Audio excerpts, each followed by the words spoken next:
আপনার মেয়ে হলে আপনার অনুভূতি কি হতো? আর মজলুমের পাশে শক্ত হয়ে দাঁড়াতে হবে এই অনুভূতি নিয়ে যে সেই মজলুম ব্যক্তিটি আমিও হতে পারতাম। তখন আমার সমাজের কাছে আমি কি আশা করতাম? আমাদের কাছে দল ধর্মের কোনো ব্যবধান নেই, আমাদের কাছে মানবতা। আমি ঢাকা থেকে এসেছি কয়েকদিন আগে।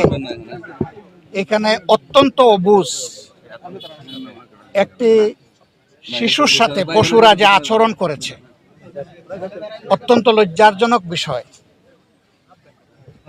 তার বাবা এটার প্রতিকার চেয়ে একটা মামলা করেছিল। এই মেয়েটার জীবনের সর্বনাশ এর প্রতিকার চেয়ে, কিন্তু মামলা কেন করলো? ঝাল মেটানোর জন্য বাবাকে খুন করে ফেলেছে।